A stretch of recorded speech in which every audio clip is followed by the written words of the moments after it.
Greetings indeed then to all of you. Well, and we say welcome.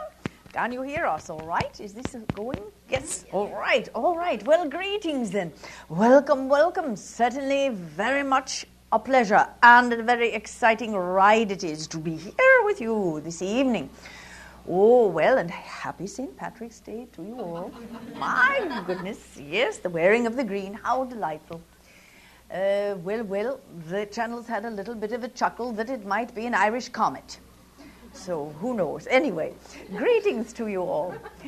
A pleasure and certainly an honor, we must say at this time as we greet you, because we have noticed, in case you have not, that this particular audience is a most esteemed audience.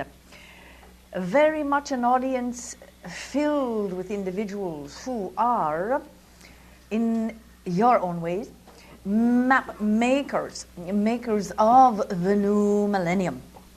And here you are tonight gathered together for some reason that is pushed by you from your own unconscious mind, pushing you to gather here together, looking to your right and to your left to see that there are others like you that are here, other teachers, other healers, other facilitators, and certainly also other students of life, students of the divine, students of many things, all very esteemed, focused, and in your own ways committed. And so it is truly an honor to sense you and the gathering that you all have put together here. We will open with a couple of very brief remarks about the Comet, and then allow certainly our most esteemed colleague Bashar to make his comments. In that regard, there is so much to say. So first we would like to say that yes, you here are in this most amazing timing of a comet arriving. Most amazing timing. It's here. Many of you have already seen it in all its beauty, in all its wonder, in all its majesty, and in all its mysticism.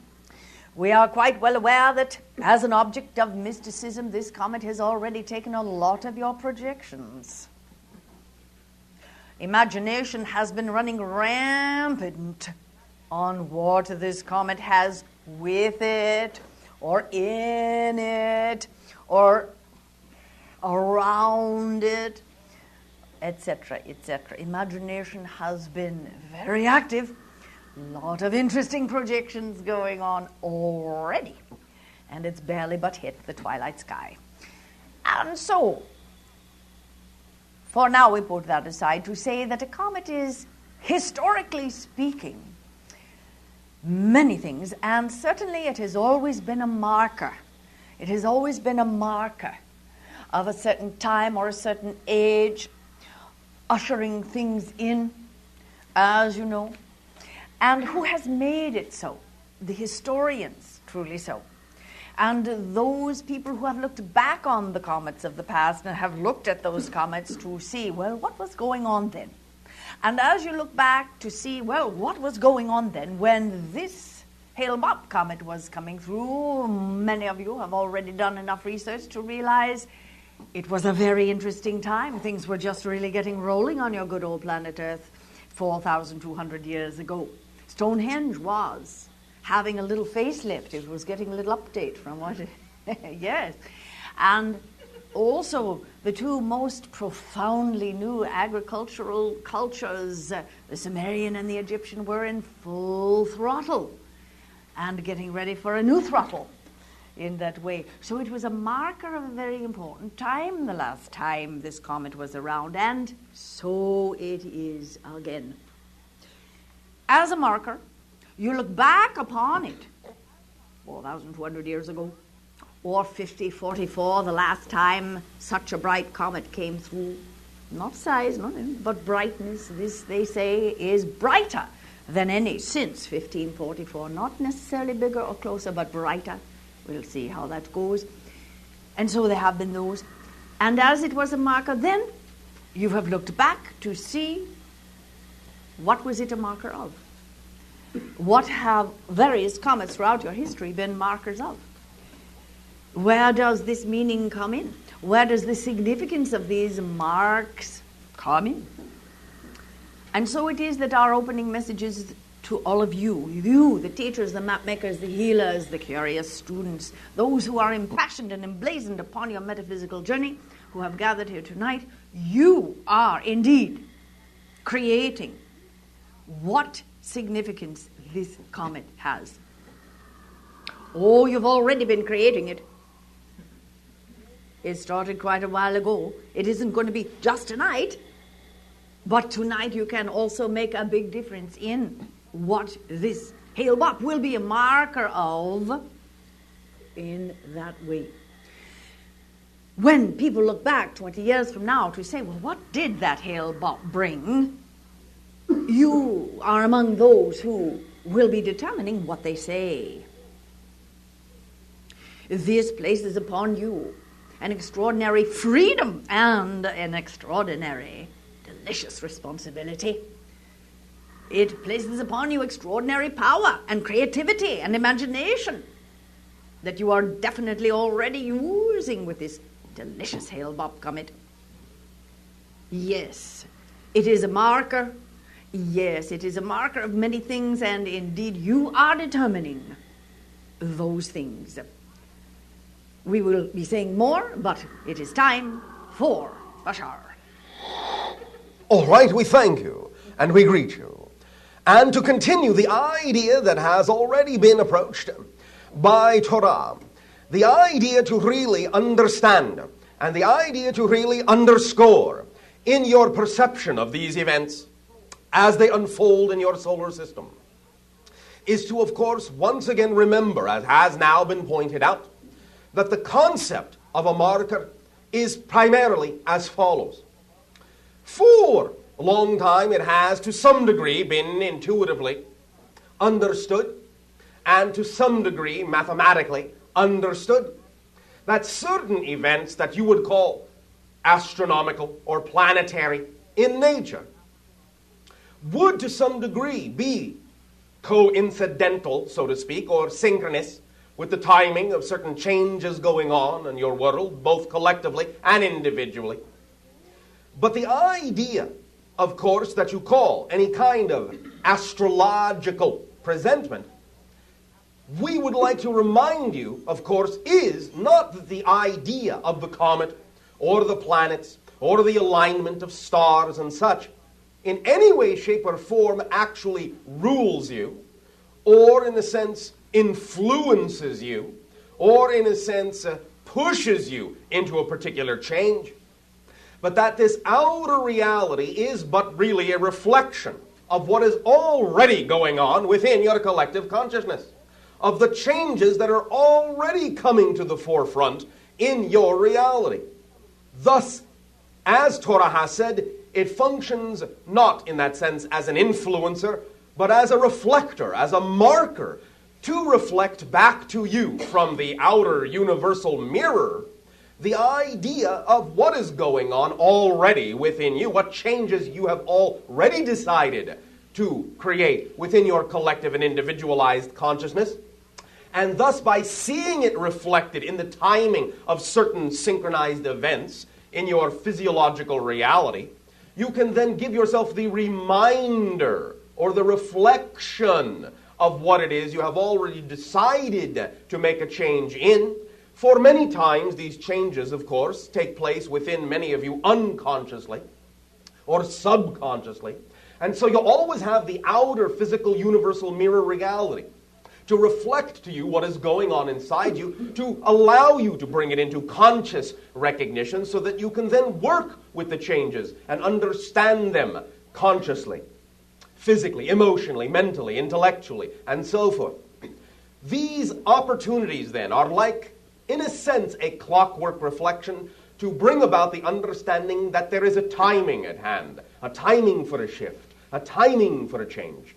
And of course, depending upon the archetypal symbology of whatever symbol happens to be involved, such as a star or a planet or a comet, then you can extract from the symbology and the meaning that you have put into these things, you can extract what it is that is being reflected to you that is now an opportunity for you to become conscious of. So, please do remember that when you look to the idea of the timing, especially now to such of what you would call an auspicious and obvious and evident comet, do understand that the first thing that this means is not that it's going to actually influence you, but that it is reflecting a great influence of change that you are now having within yourselves. And its obviousness is a reflection of the obviousness that is now possible to exist on your planet with regard to the kinds of changes you want to see. In other words, it is functioning now as a beacon, as a marker that no one can miss, to allow you to really let it finally be all right, to let the changes you want to make be obvious on your planet, instead of keeping them suppressed and keeping them hidden and talking about them in dark, secret places. Now they can come to light, for the light of the comet is the reflection of your opportunity to blaze brightly across your own sky, across your own reality, to announce the presence of who and what you know yourselves to be, and in all reality, allow yourselves, each and every one of you, to be your own comet, and to announce your own orbit, and to allow yourself to be as brightly illuminated by your internal central light, the light of the infinite, as the comet allows itself to be by your central star. It reflects a wonder that you are now experiencing with the discoveries in your reality of the physical, metaphysical, psychic, and, well, subatomic sort. The wonder that you are feeling with your science and with your metascience, metaphysics, if you will. It is reflecting so many of these wonderful aspects within you that are burgeoning at this time. For a moment, we go back to the time of 4,200 years ago, where there was a burgeoning of centralized civilization, where the agricultural communities were replacing the hunter-gatherer, tribal, nomadic lifestyle, where things were taking on a new organization of a very practical kind. And here, once again, with Comet's return comes a new, also, organizational time being reflected, where the inner and the outer are now being seen as the mirrors that they are, where the reality of the external and the reality of the internal are being linked up in intellectual circles as well as meditative and metaphysical ones. And what a reflection that is. The wonder of life's mysteries, life's mysticisms, reflected, being organized now more than ever, and you are among those assisting in this organization, assisting in this reflection. And we encourage the wonder. We encourage you to drop your jaw when you see that comet, to let your voice ring forth with a big ooh, ah, wow, look at that. We encourage you to feel that, and we'll use the word excitement. We encourage you to use that energy of excitement when you see this marker reflecting your wonder, this marker reflecting this time of greater organizational potential for the inner and the outer, the as above, so below, new way of living life. The idea also, of course, is to understand that as a marker, and especially in your own intuition as you understand the comet specifically to be the herald of change, the omen of change that is taking place within you, and as has been pointed out, in looking at what you call your history, you can allow yourself, if you have a broad view of this history, as far at least as you know it on your planet, to see when and where certain such markers may have also pointed out other great changes that have taken place. So let us, as you say, begin at the beginning, so to speak, not the beginning, but far enough back for the purposes of this discussion, the idea of winding back the cometary clock even further back than what Torah so far has mentioned, going back into the idea of even your 6,000 or so years ago, then the idea at that time of a great, great shift on your planet, of an influx of incarnations, and the beginning of great degrees of polarity in many different civilizations, the beginnings of cycles you're only now just finishing up with regard to the experience and exploration of the darkness and the light. For in that time of what you would call 2 times ago of the appearance of this comet was the timing of the influx of the great Orion incarnations and the beginning of much dichotomy and polarization on your planet. Then, going back one more time before that, you will find that that was also a great comet that heralded the idea of the destruction of Atlantis at that time. So you will find that this particular comet carries with it a great degree of vibrational auspiciousness for the whole concept of great changes that have to do with integrating the darkness and the light, the negative and positive polarities, the male and female energies. All things that have to do now with integration and blending are contained and reflected in the vibration of this archetypal symbol of this particular comet that you have named in your present language as Hale, Bopp, but which in your past has had many different names depending upon the age of its appearance and the omens that the individuals at that time assumed that it represented. But as you begin to understand more and more of what these ideas are that have unfolded in your history as you wind the cometary clock backwards, you can also use that information to gain insight in the present time for where you can go beyond this point.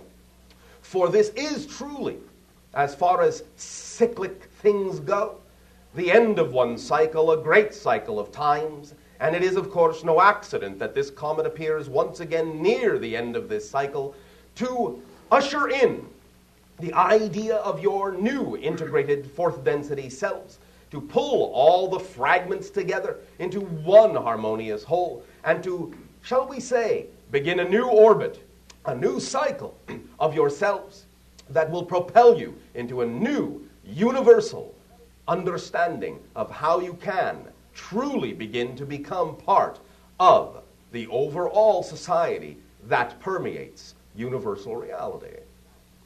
There are stories that many ascribe to in this time being called the New Age, and there are certain New Age fringe groups who are ascribing to certain theories that there will come a time that lifted off of the earth will be a whole lot of people.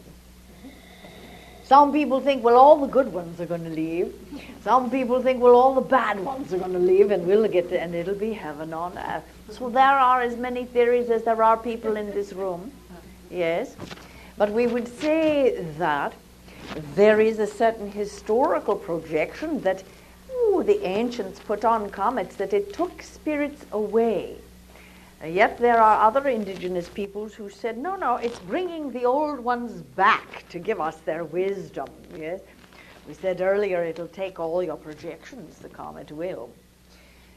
And so as there are certain groups that ascribe to a grand ascension process that they take quite literally to mean the bodies of the people, as well as the souls, we would say that they may very much enjoy the marker of the comet and have a real good time with their doom and gloom, or with their better than, because maybe they think they would be one of the real good ones to be taken away with it, you see.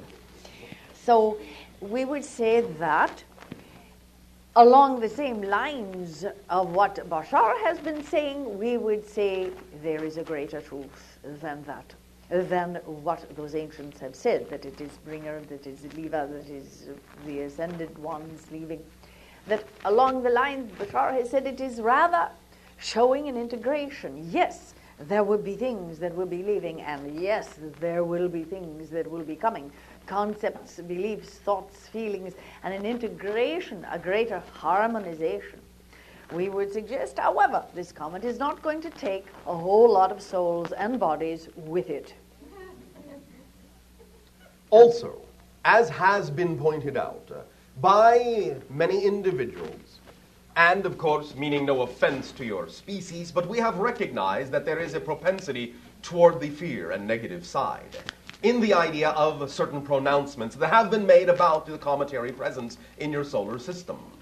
The idea, first and foremost, that we would like to stress very highly is that, as your own telescopic photographs will now reveal, there is no other object in association with the comet but the comet. It is the only thing physically present in its sphere of influence. It is not bringing the idea of death and destruction nor pestilence upon anything.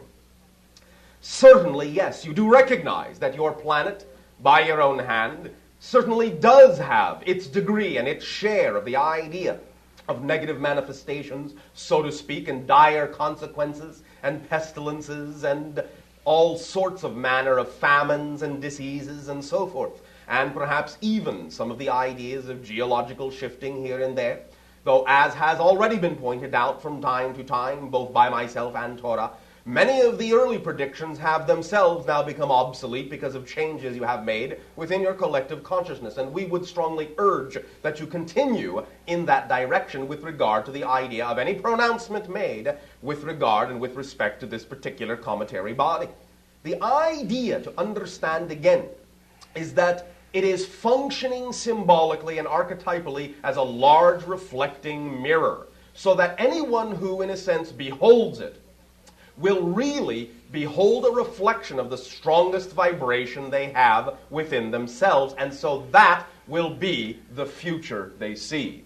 That will be what they will assume the comet represents. But if you change your frequency and look again, you will find that it will reflect very faithfully back to the one looking exactly all the changes that at that point may have come about in their own energy frequency. So please understand, the only physical object in that sense in your dimension that is entering your solar system at this time is the cometary body. There is nothing in that sense coming out of it as an artificial object. There is no artificial object associated with it that is in your third density reality.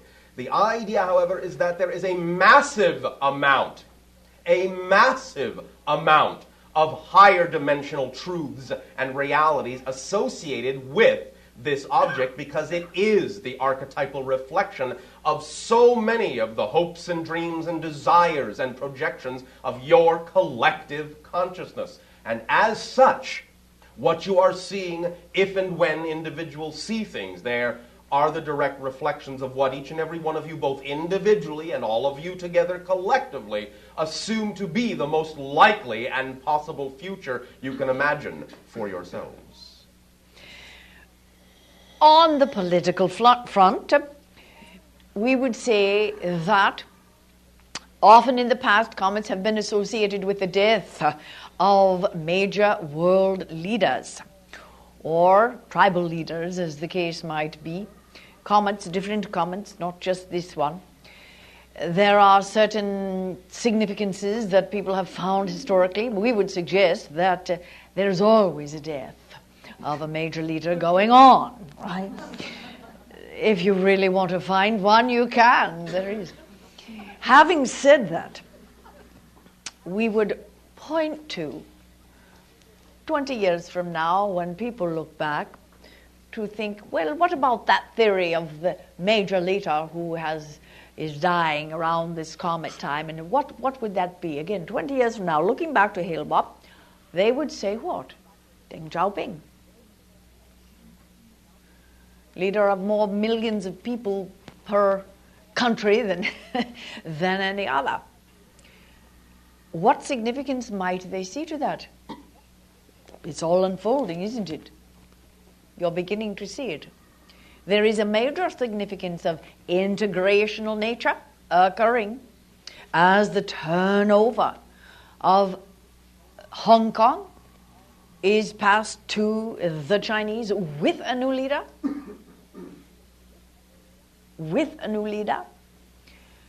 There are economic ramifications to these events that are beyond your wildest imaginations. So start imagining. Start imagining it. Start creating it. How do you want it to be? Start creating it. A massive integrational movement of an economic, and of course economic involves a lot of other things. It doesn't just mean the green stuff. It involves just about everything on your planet. Who gets the jobs? Right? Who has security? Where are the wars or non-wars? It is a very, very important principle. The market that would be the Chinese people, rather awesome if you put your imagination to it.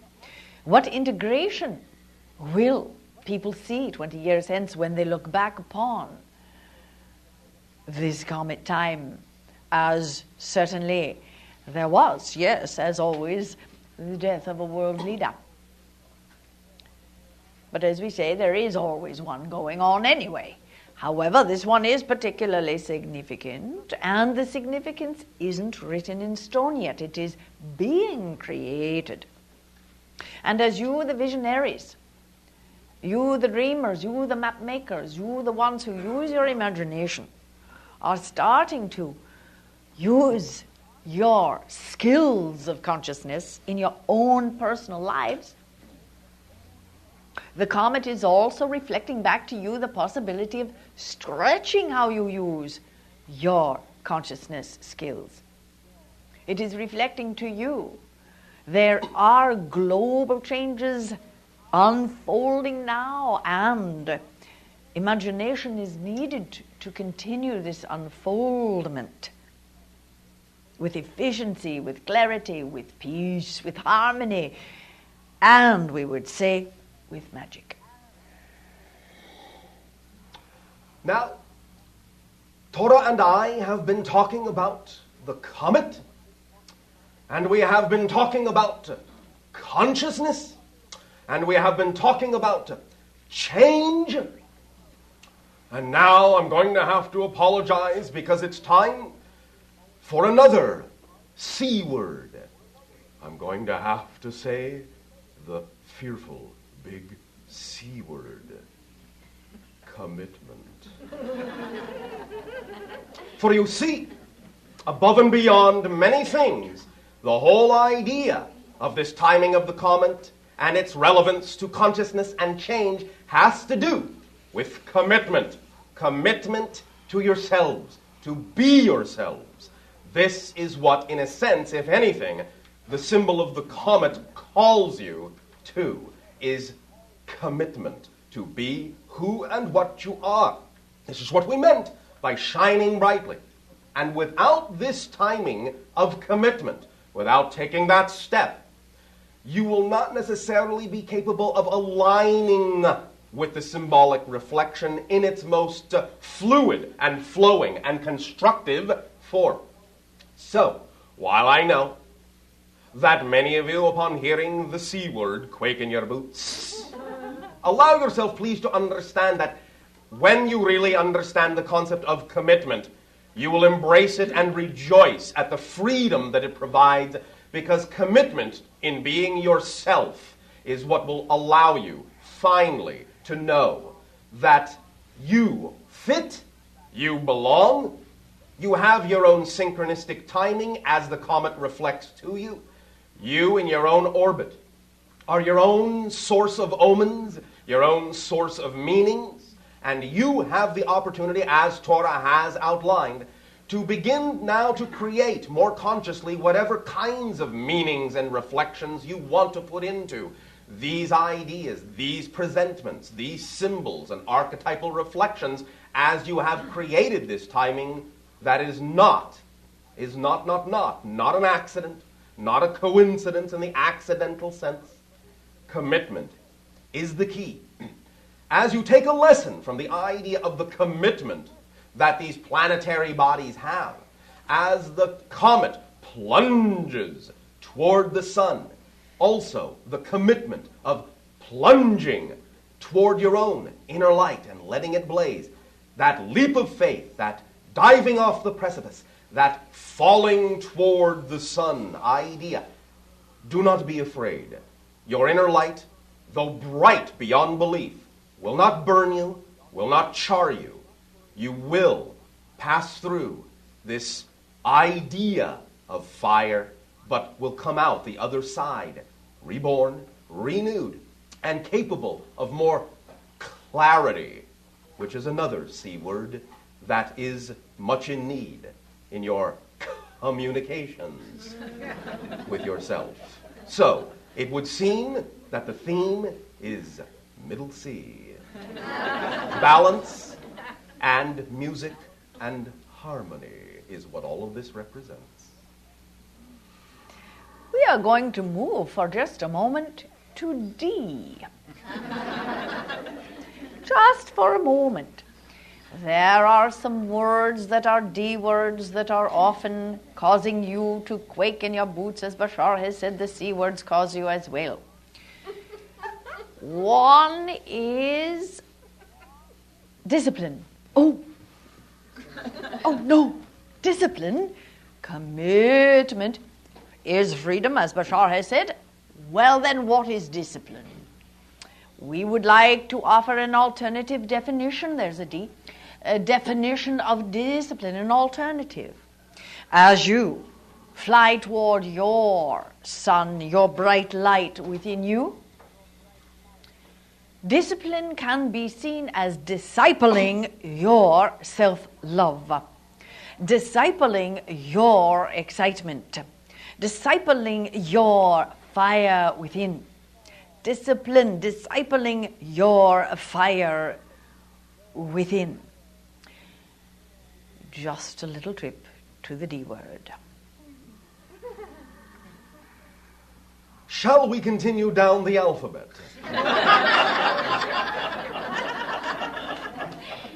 Once you make the commitment to yourself to be yourself, and once you understand that you are your own disciple in this, and allow the natural proclivities to come out in you, then of course, E, excitement, will follow. The idea now, more specifically, skipping over a few of your letters, will be to go straight to I for inspiration. For the idea again symbolized by the flaring and the outgassing and the brilliance that you come to know the comet to be, how you identify the comet, by the concept that it gives off all of this gaseous material that then is reflected brightly in the light of the sun.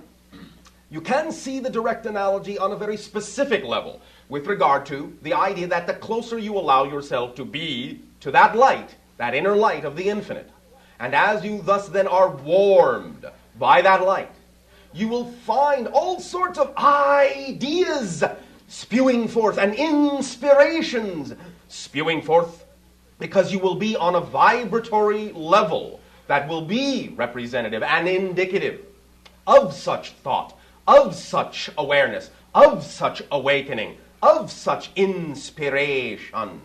So allow yourselves the opportunity to experience what life is like on the level that the comet shows you by its commitment to be itself, to let you know it is there, not to hide in the darkness of space, but to flare brightly, announcing its presence, thus being capable of brilliant displays, as each and every one of you also are.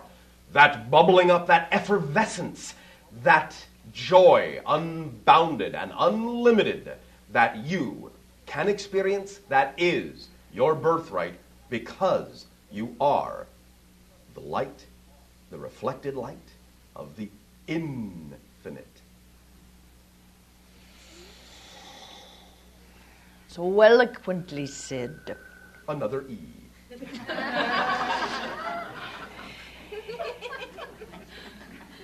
We mentioned earlier that when you see the comet, it may elicit a big wow from you. That wow can be about you.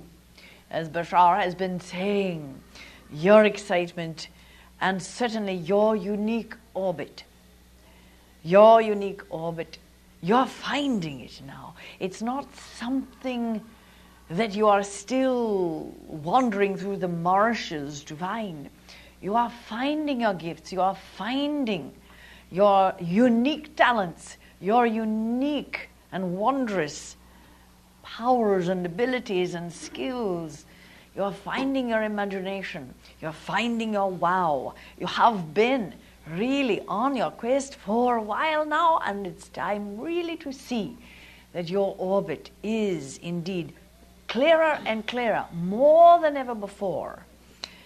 What we would suggest is being suggested tonight is certainly that the time for, well, the commitment to that orbit, to really seeing how it is etching itself in your world and in your universe is really, really at hand. Really, really at hand.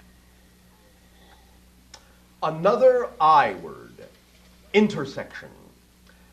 Understand that the idea now of the change that is required within each and every one of you when you make the commitment to be yourself will be like a 90-degree vector off of where you have been. If you now will also realize the symbology of the orbit of your planet, if you consider that to be one plane, like a flat disk around your sun, you will understand that the orbit of the comet is exactly almost 90 degrees to your orbit, thus symbolically representative of the direction you need to go. This is a direct analogy to the idea of electromagnetic structure. What you call electro waves, magnetic waves, are 90 degrees to each other, the same relationship as the cometary orbit to your Earth's orbit.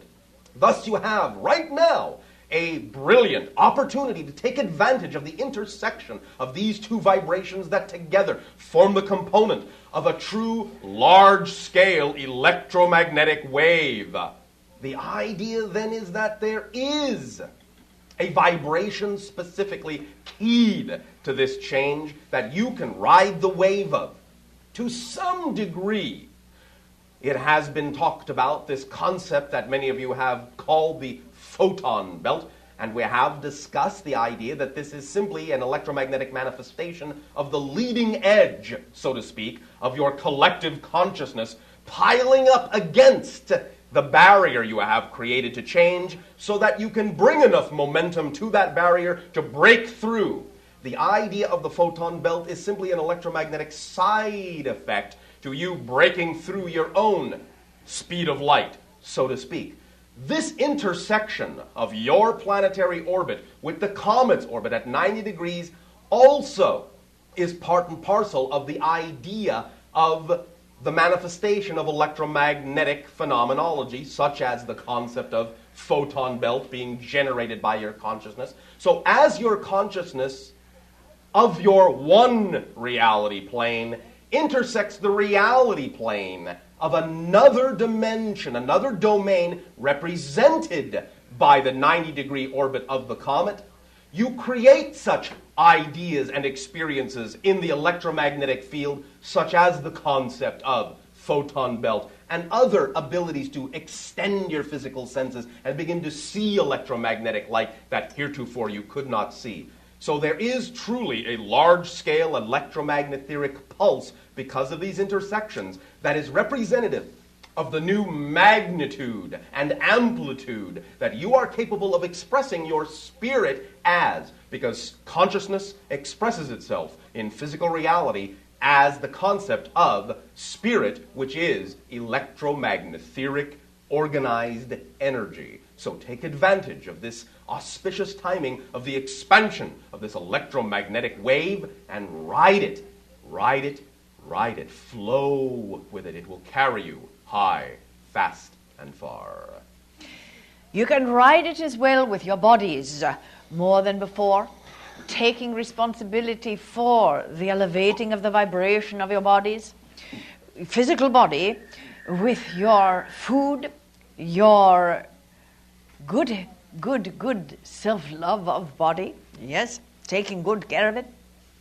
using the vibration of music and sound and tone that is now becoming ever so recognized and recognizable as important, using the vibration of meditation to activate the pineal and pituitary glands with electromagnetics that are more expanded than ever before. You can use those centers and your brain in new electromagnetic ways more than ever before. So the physicalization of the expanded vibrations is also at hand.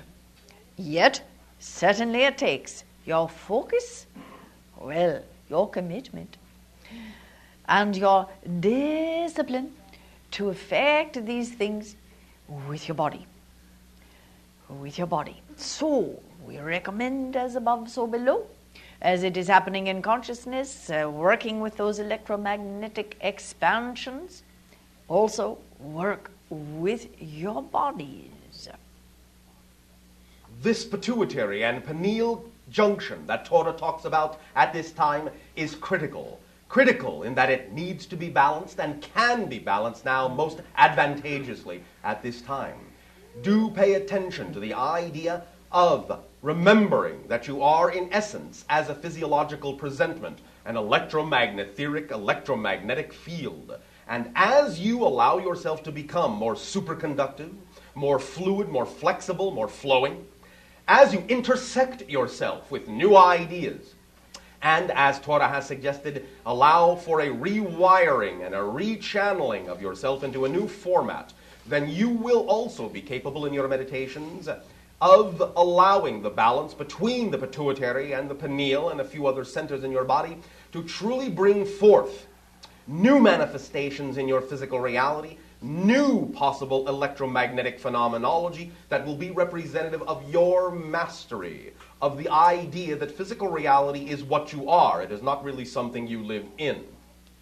The idea also, as has to some degree been expressed by Torah, and which we would like to further at this moment, and involves another I word, is the concept of ice, which of course is symbolized by the concept of the comet being a type of icy body. Ice is water, and water has oxygen, and oxygen is the key. So as you begin in your meditations to activate the pituitary and the pineal, remember, oxygenation, breathing, is critical, for oxygen is the transformational critical key element that allows for the idea of combustion and rapid change within you. So as you partake of more oxygenation in your meditations and deep breathing exercises, also remember to hydrate yourselves with more water. The idea thus then is that you will be appropriately energized both from fire and ice and water, so that you can create the balance and all the usages of electromagnetic energy that will allow for the greatest and smoothest, most effortless changes.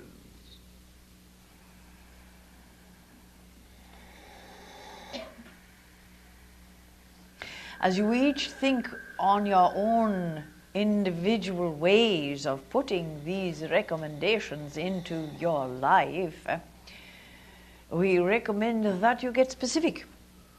How will I drink more water? How will I breathe more deeply? How will I expand the pineal pituitary intersection in that way with greater meditations? How will I make use of this wondrous expansion that has been in motion for quite some time now? We recommend you get specific. Rather than come away from this evening with a few vague ideas that you can't quite put into your life in any way, we recommend that you get specific along many lines, certainly with your own unique orbit, with carving out your map of where you choose to have impact in your reality and in your own life and in the lives of those who you touch. To get specific about how and what you will want to do and what 90-degree changes you may wish to make in your own daily life. we take a moment to speak of a very late in the alphabet word. It starts with a U. Not a Y for Y-O-U, U, and that for utopia. You see, many times you human beings will get in your mind, I've got to do it perfectly if I'm going to breathe more.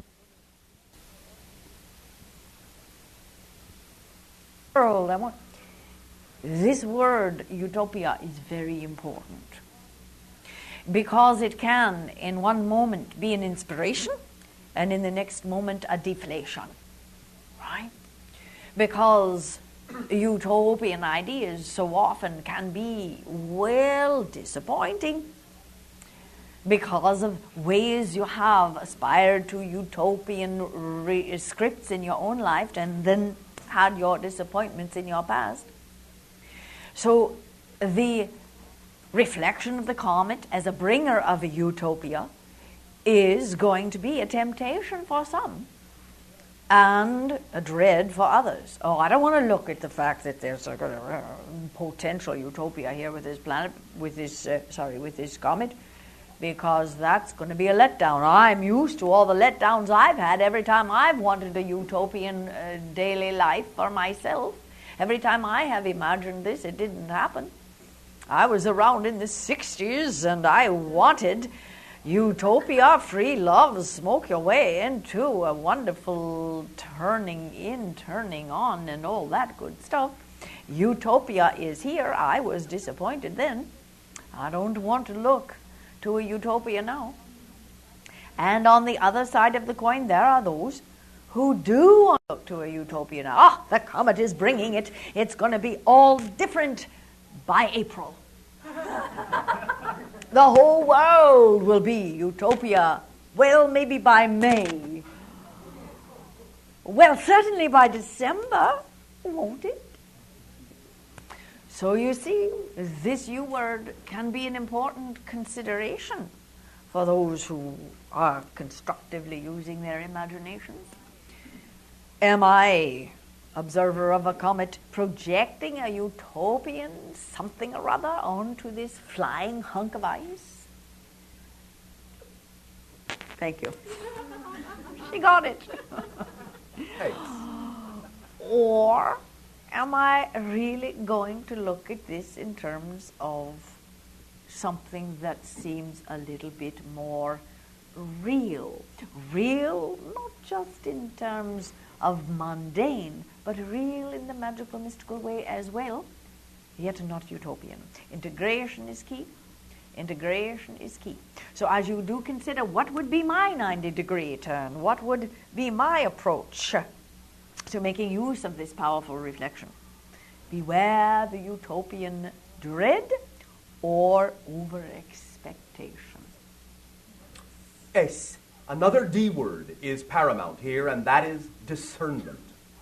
This, in having commitment to yourself, above all, requires discernment for allowing there to be a balance of all the ideas so that you can really discern what seems to be, shall we use the term practical, for your reality, as well as ideal. It must be a blending and a marriage and a balance of the concepts of idealization and also recognizing that your feet need to stay firmly on the ground.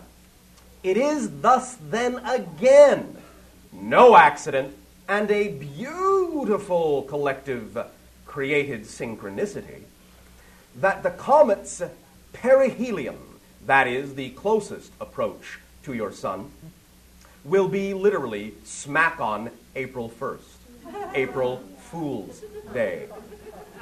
When, in your tradition, you never quite know what to make of what anyone might say. So it is a perfect reflection to have discernment over what you really need to have as your truth, to mix and match and pull together the truly integrated result of a balanced idea, rather than being, in that sense, scattered in one direction or another, too fearful or too giddy. The idea simply of that perfect, balanced resonance of knowing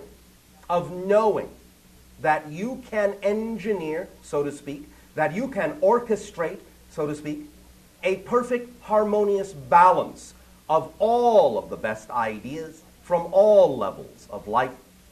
And to remember that not only can you stand for the concept, as Torah has described it, of the positive and negative polarities of utopia, but as a reminder, of course, it can also stand in for universe.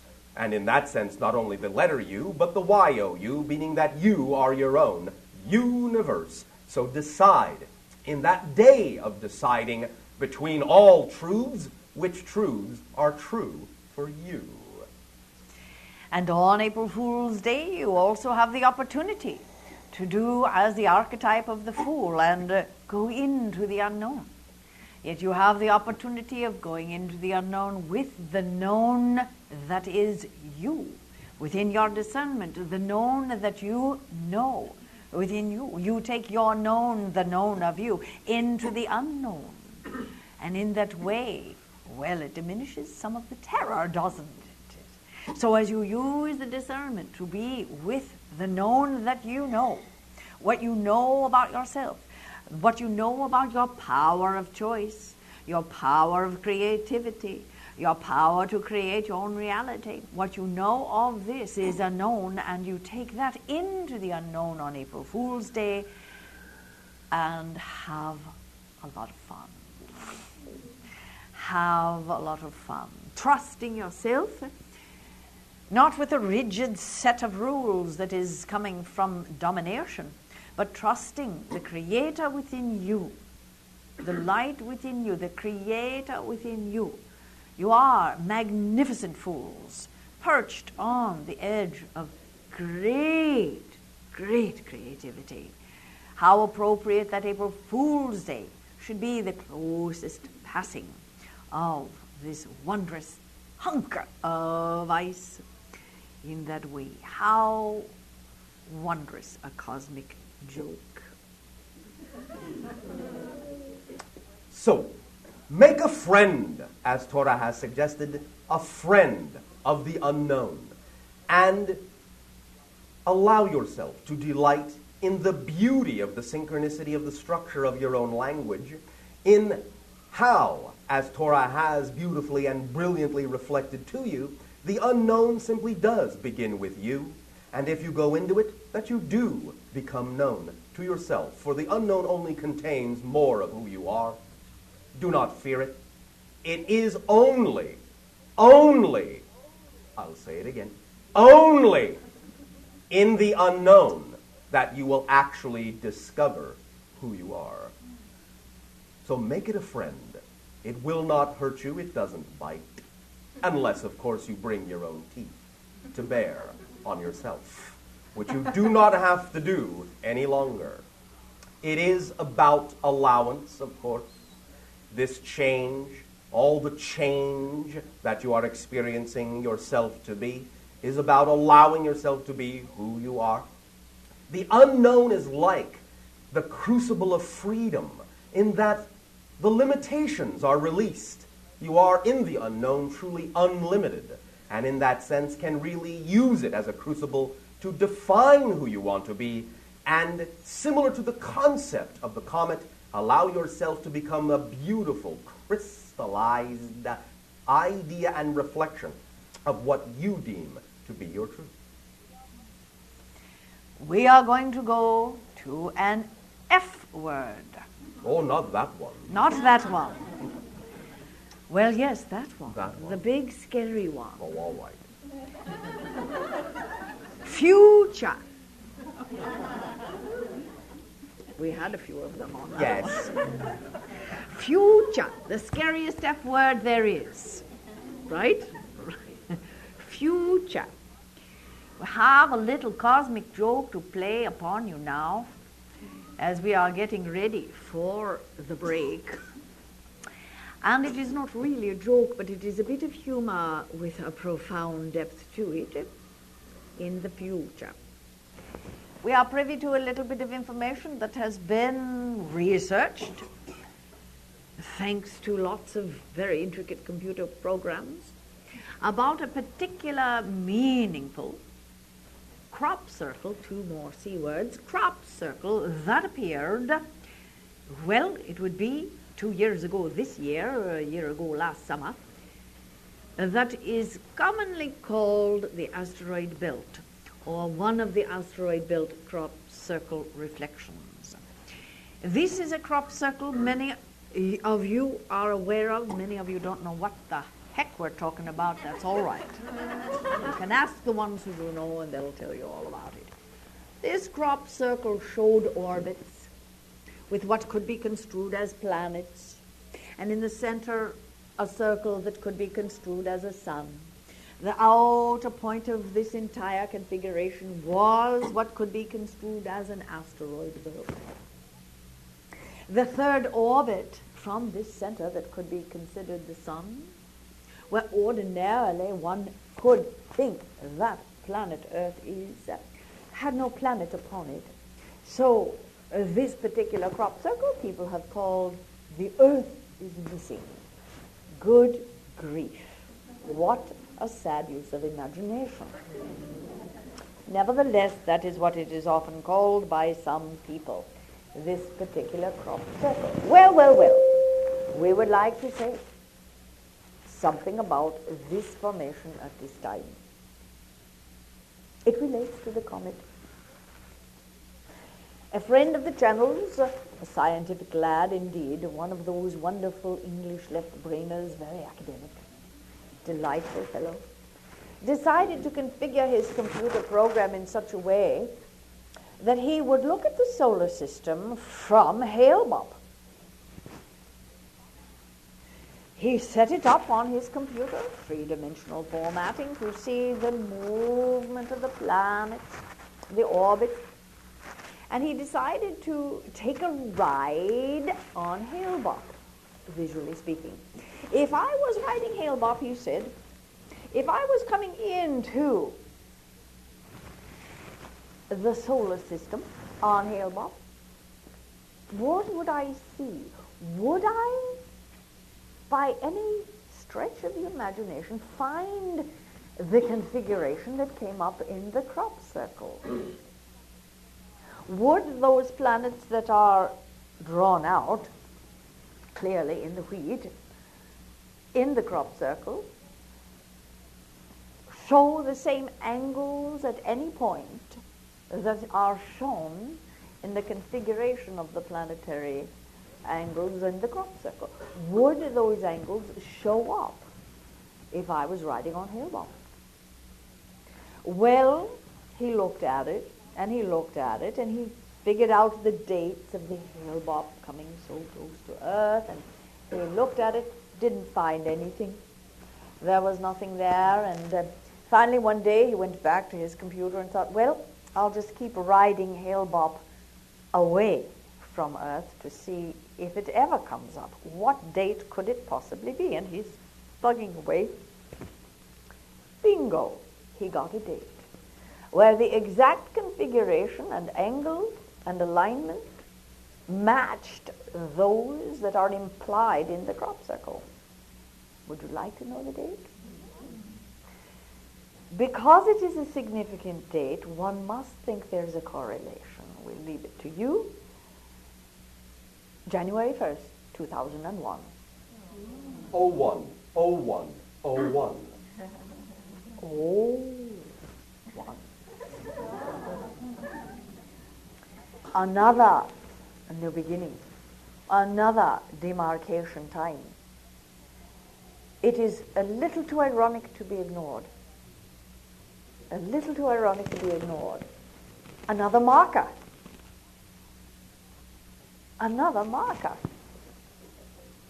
It does not mean that planet Earth will not exist. It does not mean it is not going to be there. Some would like to project that meaning on there.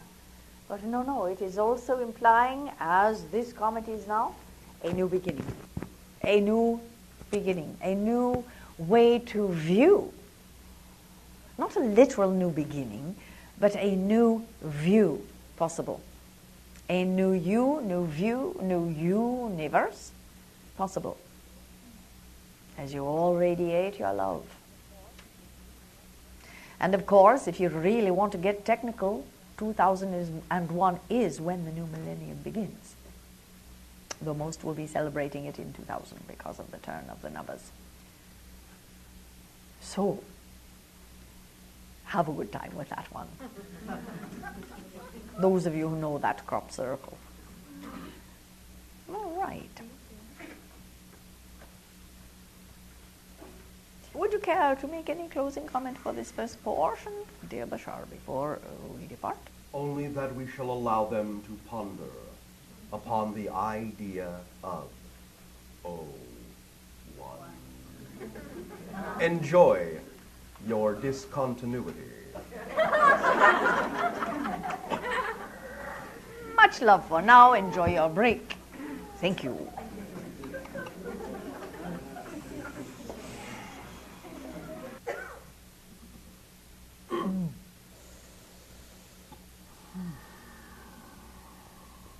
And greetings once again.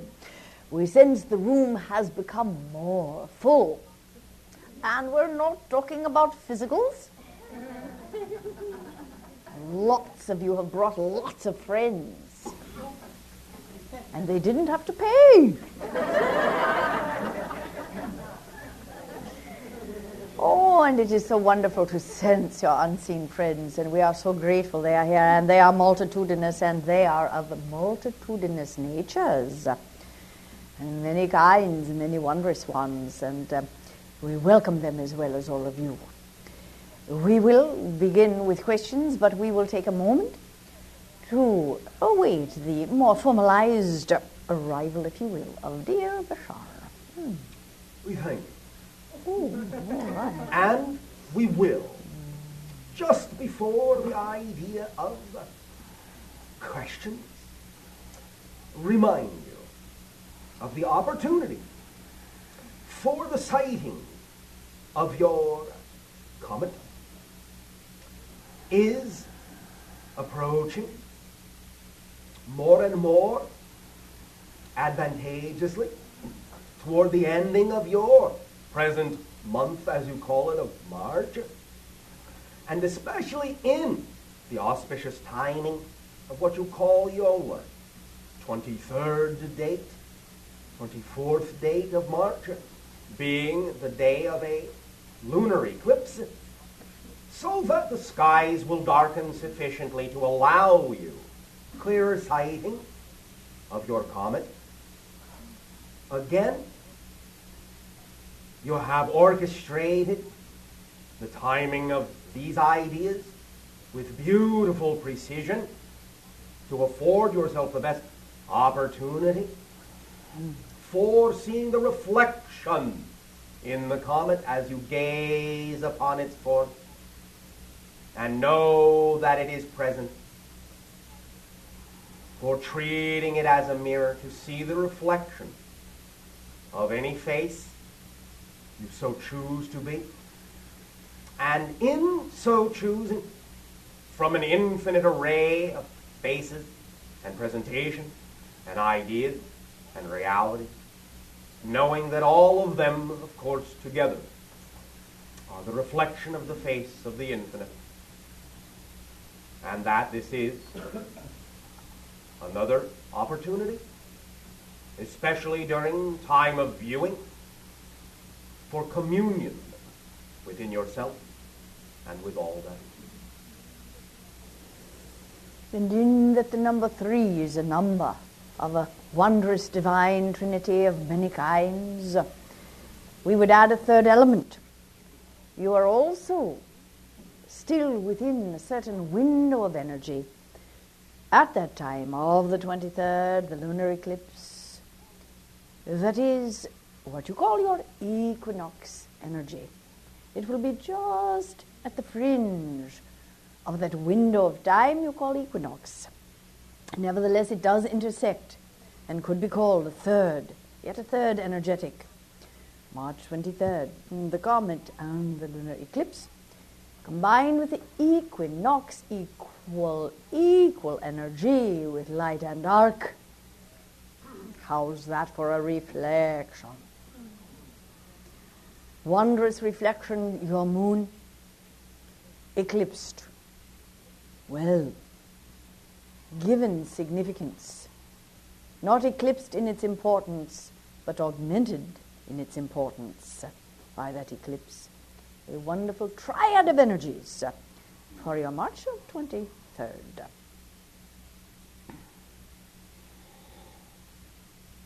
So then, if you wish at this time to begin with sharing, then by all means you may proceed according to your own imagination and synchronicity. And we will be focusing as much as possible upon the subject matter at hand in that way. So we would appreciate that. And the clarity of your question will also assist in the clarity of the response. Questions or sharing? This question is directed toward Bashar. And there's a place in Ecuador called Vilcabamba where people are living to 120 years old. Nice. Vilcabamba. Yes. And, the speculation is that it's the water around there. And I was wondering if there was any special, speaking of water, if there was any special properties in the water, and lithium was one I wanted to know if that was in the water. To some degree there are, but this is again a reflection of the consciousness of the people as well, in that they have synchronistically allowed themselves to be in this location, and that the entirety of the location, shall we say, has conspired together to be a reflection of their own sense of health. It is more the idea of lifestyle than just the water, in that especially they allow themselves all the air, the water, and removal of stress from their reality as they possibly can, in that they enjoy and understand their connection with the infinite and with nature in a very natural way. This then will be reflected in the environment to allow all of the elements of the environment to contain that which is reflective of the continuance of such longevity and such ideas of health. But again, remember, it begins with the consciousness, for the physical reality is only a reflection of this. Thank you. We would say that there is another piece of information about the United States that the rest of you might want to consider when considering that there seem to be exotic places where people live to long years. We were, let us say, informed of the idea that there are over 40,000 people in the United States over 100 years of age. Cutting edge of the longevity. And in that way, you've got some good things going here too. All right. Greetings, Bashar and Torah, and thank you. Torah, this is just, it's a thank you and it's a statement, there's no question, but recently, maybe it was yesterday, I'm not sure, in the dream time, I was visited by some very, very ancient Aboriginal men, and they told me that they were tired and that they were tired of dreaming the planet Earth, and they wanted to rest. And I realized that I know enough, and so many of us know enough, that we can actively come together and do this, and they don't have to keep doing it. And when you mentioned that, you said imagining the world, and that's the same thing to me. So I just wanted to say thank you for reflecting that so quickly to me. There is a passing of the baton Yeah. that is occurring. Yeah, and as long as we're conscious that we're able to do it, we will do it. As long as you reach out and take the baton. Right. Yes. Remember, Flyers. consciousness is one thing, commitment is also necessary. Correct. I'm making up flyers.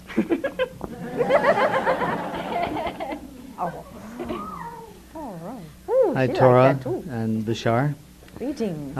This question is to both. I'm curious to know if there is a correlation or relationship of the comet to the Great Mayan calendar. Did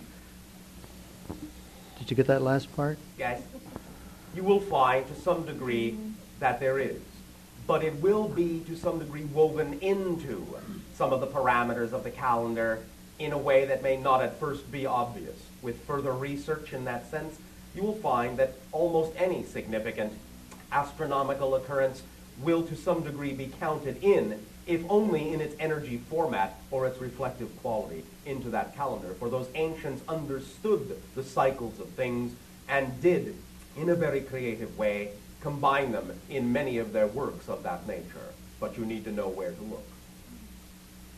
Right, so a hunting expedition. Thanks. Nils.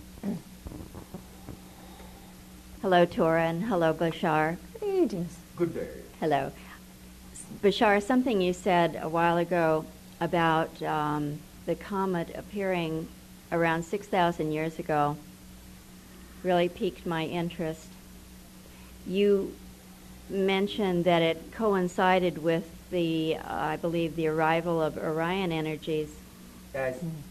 When I did some research for my book, what I learned was about 6,000 years ago began the rise of male domination. Yes. An Orion trait. Yes. This is very exciting for me because the implication then that the current experience of this comet could signify a more balanced shift that's taking place. Yes, of course. Yeah. Exactly so. Yeah, between masculine and feminine energy. Is that correct? Yes, of course. Exactly so. Yeah. Thank you. Absolutely, absolutely. Something that has been in the works for quite some time, as you know, dear one. Ah, yeah. It's been in the works for quite some time. Isn't it nice to know there is yet another significate or another marker for such an equality? Yes, it's very exciting. Yes, and the reflective omen here, on behalf of the comet, is the idea of the importance of that blending, indeed, the criticalness of that blending, for in almost all of what your people experience as the concept of dis-ease lies the idea of the segregation and separation of the feminine and masculine energies. So the omen is, if you do not blend, if you do not marry those ideas and integrate them fully, then the negative side of the omen is that the idea and the concept of self-destruction is all that can result if these things are not integrated. Not to put any fear in anything, but just the idea that there is always the opportunity to recognize the dire warning simply as an invitation to know yourself and what it is you really can create positively and constructively within yourselves, and that it will have positive and constructive consequences that will permeate your entire existence and reality if it is so done. The use of imagination, part of the feminine vibration, the use of imagination, putting it to use, part of the masculine vibration, using it, putting it into action. Very, very important when it comes to solving your planet's primary issues. Another thought that struck me, from what I understand about the comet. It didn't hurt at all, actually. The comet itself, I understand, is made up of particles of matter, Of course. form, and frozen water, Yes. ice, form representing perhaps masculine energy, and Yes. the water, the feminine energy. Yes. Very insightful. Very good. You see, it is easy Yes. to access these kinds of understandings. All you have to do is dip in. Yes. And thanks for your help in understanding these things. And as it streaks through the sky, it gives off a combination of the two. Indeed. Thank you for your wondrous thoughts. This question is for both of you, I guess. Well, then, I guess we might both answer you. I guess you will. Okay. Thanks. I've forgotten your humor. We're kidding. We could guess differently, too.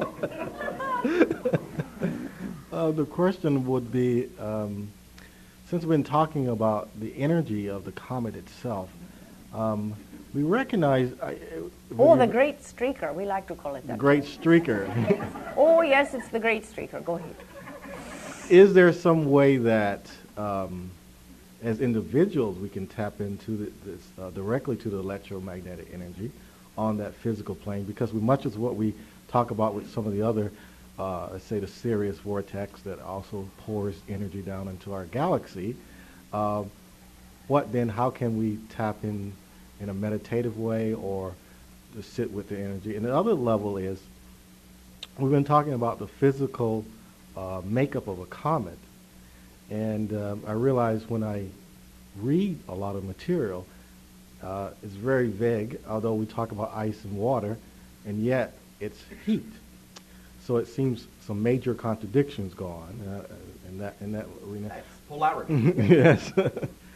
But the other question would be then, the other levels of dimensions that comets exist on, what would be some of the other... Could you say that again, please? Well, the other levels, the other dimensions in which the comet exists. Are there beings, or is there something that we should kind of understand where it actually... Consciousness is connected to everything. All right. And everything is made of consciousness. In that sense and in that context, anything, even though it may appear in your terms to be simply inanimate or dead matter in one reality, may be associated to all forms of life in other levels and dimensional realities. Not that you would necessarily recognize it as such, but consciousness will always find some way to be reflected in any symbol, and everything that exists on every level in some form, again, though you may not really recognize it as such on certain dimensional levels in the same way you would recognize it in your own. Also, Torah will address for you some of the ideas of your individual capability to access this energy. You could also remember that, yes, it is the great streaker. What consciousness would it take to be the great streaker? Well, put a little imagination to that. All right. What we would like to say about aligning yourself to that energy, as you have also mentioned how you choose to, from time to time, align with the Sirius energy. To align with the comet energy, we would suggest that you imagine yourself riding upon it, just as that gentleman in England did do with his computer. And as you ride upon it, yes, you become the great streaker.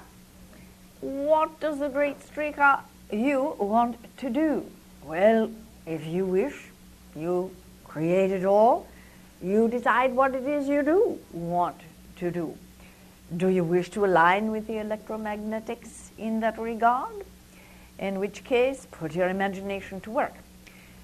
If you want to go along for the ride to see what you see, oh boy, you're going to see a lot.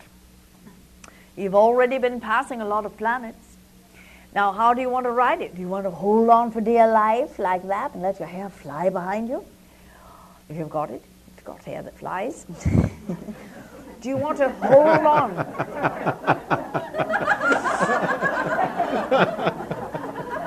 Maybe you don't.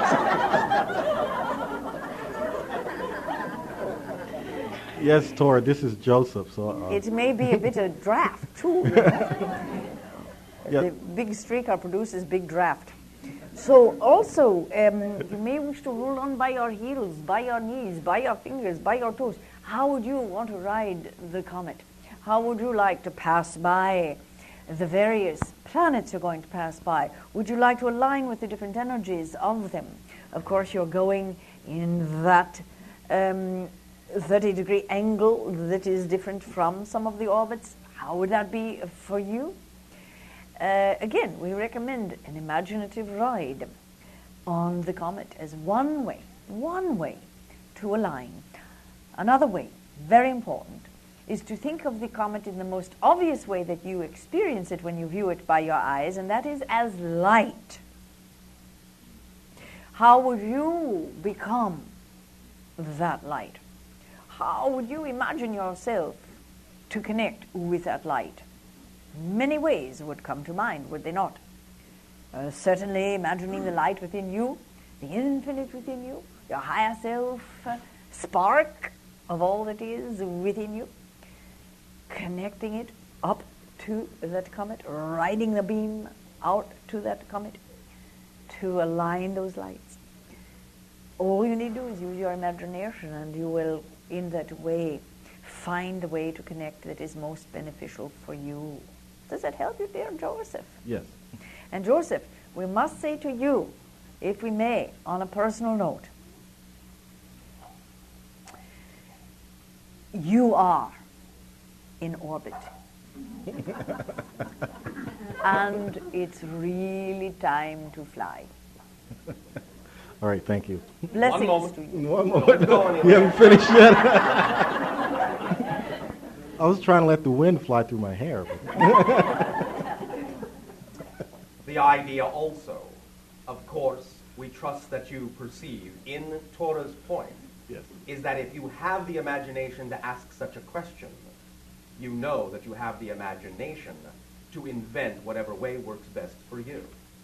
Just as your people are observing the comet physically through telescopes, your imaginations are your telescopes into the collective consciousness, and you can, by using that imagination as such, as Torah has pointed out, invent the best way for yourself to extract experience from this overall event and put the meaning into it that will work best for you in terms of providing the effect that is most relevant to your own life, your own growth, your own creative urge. Does that make sense? Yes. And as you are in your own orbit right now, really taking off, this comet can be a wonderful source of energy for you, an infusion, a dynamo, like a rocket, to spin you more strongly into the orbit of your uniqueness. The wondrous way you are being of service, Joseph, is, as you know, very critically important at this time, and you are on the cutting edge of it. Keep cutting, keep digging, keep, well, let us say, letting that rocket shoot you stronger and stronger into more and more commitment. Your work is most important, and we thank you for your service. Thank you. Everyone wants to know what he does. Hello. Bashar, this is directed towards you. Are the present excavations that are going on as far as digging into the Sphinx and finding the artifacts that have to do with Atlantis and stuff, is that coincidental or synchronistic with the comet? And again, in that the idea of the symbolic reflection of the comet is for great change, sweeping change, then it will, in some sense, herald or reflect that your society is ready to make great changes, some of which, of course, would be the infusion of information that has for a long time been hidden and bringing that information to light. So while there may be an overall general window of opportunity in this that may extend a little bit beyond the comet's presence in your system, or at least in proximity to your planet, still it is the reflection, yes, of the idea of that which is in darkness being illuminated, like a torch in the blackest night, as the comet is, and significant and symbolic of the discovery of things that have been in darkness for a long time. For it now is time for all of you to shed your light on these things. So yes, it is significant in that sense of the timing that this is about to be, relatively speaking, unveiled. how close until they do find it? Now, let me ask the question of you. Is that not up to you? It's your planet, isn't it? Are you going to take the actions that will help accelerate the ability to uncover this information, or are you just going to sit around and wait for others to do it? Did I not talk of commitment? Yes, you did. If you are then excited about these ideas, why be a bystander? Be the P word, a participant. Gotcha. And also, do you know exactly where King Amenhotep I was buried? One moment. One moment. One moment. Yes. Could you tell us? No. However, there will be an opportunity to discuss this in another transmission. Okay. When the things are unearthed in that way from the Sphinx, there will be a lot of surprises. There will be a lot of work in consciousness, a lot of trying to figure things out. And as you are all discovering great truths in the evolution of consciousness, now already, you will probably be surprised to find that information that is revealed is not as new as you might think, and not as old as you might think. So there will be a lot of integration, there's that word again, a lot of integration of the old and the new, and very important will be the importance of valuing what you know already against the backdrop of this newly discovered information. To remember that it will be coming from another time when there were a lot of things quite different.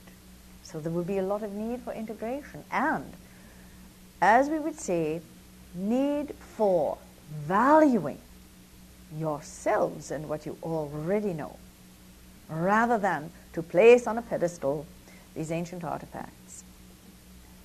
However, we are also at this time allowed to share one more thing with you about this chamber and its contents. In that, this particular comet did thus also synchronistically reflect primarily before the destruction of Atlantis, that timing. You will find then that now this is the fourth time since then it has returned. You will find within the chamber, when it is open, some representation of the comet and the number 4, meaning that by the time it came back for the fourth time, it would be time for these things to be revealed. Thus then, the sacred 4 directions, recognized as the comet crossing each path of the 4, it has now completed one cycle of the 4 directions, and it is time for unlocking and revelation in that sense. Yes. And for the number of manifestation in that way. Thank you. Right. Question. Hi, Torah. Hi, Bashar. Good day. I had an experience this past weekend that I want to share that I just dawned on me might be very synchronous to this comet idea. A friend of mine came down and we decided we were going to have an adventure this weekend. And we were very excited, and we had planned a couple of things to do, and we were kind of tired and decided we'd only plan a couple of things so we wouldn't get too tired. And we started out on our adventure going to places that really, really, really interested us. So the first place we went, we were absolutely both just shot out of the moon with our imaginations because of all the art, and we both love art. The second place that we went, we were just so high, was to pick up a gift from one of my clients because they were telling me I was doing a good job, so they gave me like $900 worth of fabric. It was like, wow, no clients ever do this. We're walking out, and they said, oh, by the way, isn't your friend a quilter? Yeah, well, why don't you go upstairs and take all the fabric samples that you can load into these 2 huge boxes on the house for free. We're just getting rid of them. And it was just like 2 kids in a candy store. We absolutely were aghast at the gift and the unexpectedness of it. Went upstairs, just started viewing all these beautiful colors and designs and taking this and taking that, and as fast as we could choose them and put them in the box, what excited us and what thrilled us. And we couldn't do anything but say, wow, I can't believe the universe is doing this. I can't believe this is happening. And we're looking at each other and we're going, wow, and we're running around these rooms, picking these beautiful, beautiful colors, sharing them with each other, and just in an awesome space, an absolutely awesome space. And so we load everything up, we come home, we're reflecting on what an absolute gorgeous day it is. We go out the next day and the whole thing starts all over again. The universe it's every turn that we made was giving us gifts so challenging you to receive.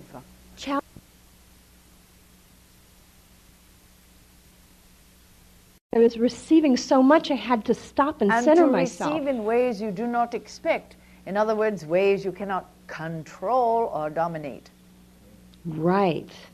And we were allowing ourselves to be in the flow of it, and the flow just didn't stop. It went on for 3 or 4 days, solid magic after magic after magic. And I was getting so full that I decided... Challenged to receive. Yes. In my challenged state. Full. I can't receive anymore. It felt like I was going to explode, so I would sit down and I would meditate so that I could balance with this amount of enjoyment and this amount of physical excitement.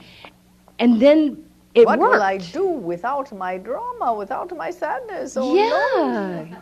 Yeah, it was very, very strange, and it just kept going, and it just kept going, and it just kept going. But then one of the things that happened after I settled down is I got sick with a cold, and so I kind of wondered because what? You had to find an end to it, didn't you? I guess. It was a bit much for your belief system. Time to stretch the belief system a little more, challenging you to receive. Stretch your belief system, stretch the deservability. And beware that next time you have such a nice onrush, there's going to be that old belief, that little part of you, unless you challenge it and take it to task beforehand, that little part of you that says, well, when is it all going to crash? When is it all going to end? I'll probably get a cold. I'll probably, etc., etc. Something. Yes. Something. So whenever any of you are in a flow, in a rush, in a wondrous infusion of energy, challenged to receive, just keep saying, yes, I'll receive this. I deserve this and more.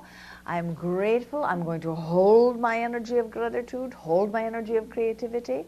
There is no price to pay for my joy. No price to pay for my joy. No price to pay for my joy. No cold, no flu to pay for my joy. No price to pay for my joy. That's a hard one for humans. My goodness, it's a hard one. Yes.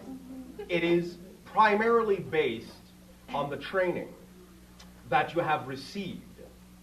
To think that you must earn a living, in that sense, in the terms of deservability, and that the idea of change coming with no effort seems so astounding to many of you that you will give yourself, in the face of all of this flood of joy, some pain so that you can prove that you deserve all the rest of the joy. Because you automatically attach now, from your training, the idea that if you don't have the pain, you cannot earn the gain.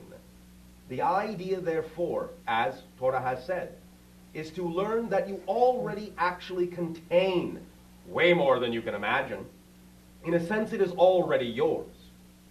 What you have experienced, though, in this stretching you have described, in this synchronistic expansion of ecstasy that you have described, is what we were talking about in terms of the side effects of commitment to being yourself. That's what happens. And I will let you in on another little secret. You haven't experienced anything yet. The most expansive moment you can remember in what you have just described will pale by comparison to what all of you are possible about to experience within yourselves by having the commitment and by letting go of the idea that somehow you have to have the pain in order to deserve to have the change and the ecstasy. So, dear Victoria, next time you set it up so that you go where you really, really want to go, that's the key, isn't it? That's the clue. You'll know you're doing the appropriate thing, the expansive thing. And when you go to think about where do I really, really want to go, we're not only talking about place. We are talking about an emotional space, psychological space, spiritual space, where you really, really, really want to go. Only go where you really, really, really want to go. You're in charge. All right. Thank you for the reflection. Thank you. Yes, my name is Robin, and I was told via another channeler that along with this comet there would be a ship, and that the ship would bring extraterrestrials to the Earth. I'm sure there are others who have heard the same thing.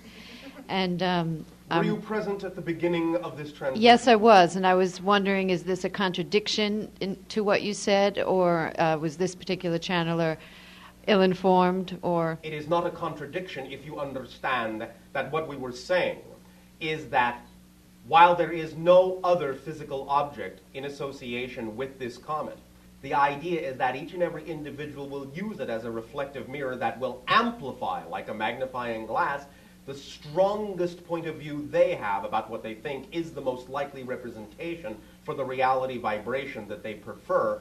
But many people on your planet will still confuse that kind of a reflection with an actual physicalized outward projection, thinking that it needs to be physical in order for it to be a valid reflection of what it is that is necessary for them to do as a vibration in order to allow your reality or their reality to be the kind of reality they want it to be.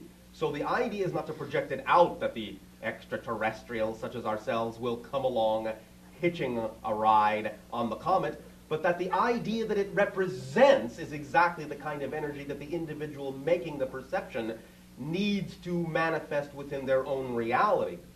And then they will experience the idea of what that kind of reality can be like. But this may simply be that the channel will have placed within the belief system still the assumption and expectation that what is being perceived as energy in truth must always manifest in a specific way in order to be valid. Do you understand? I understand on some level. Yes. Not entirely, but I'll mull that over.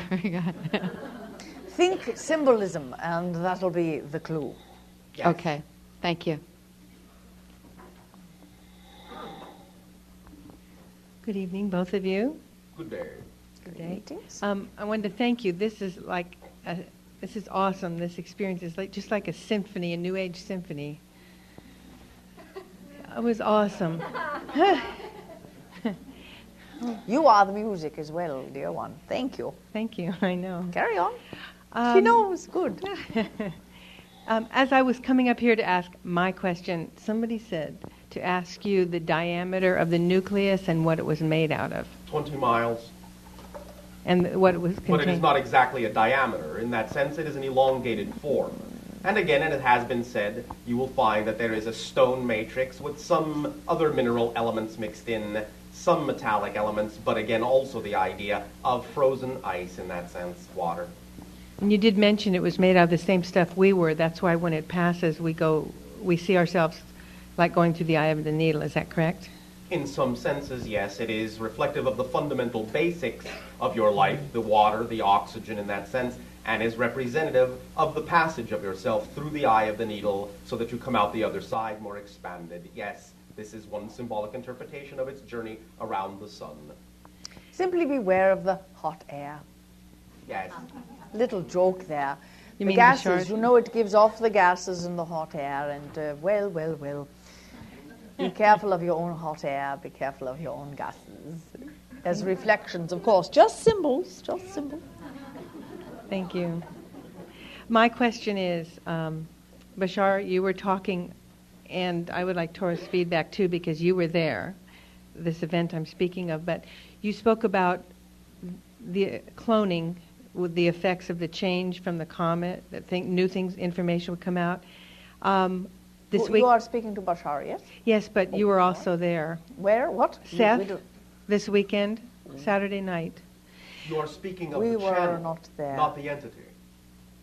You are saying that the channel Sean was present. Yes, but wasn't Torah with her?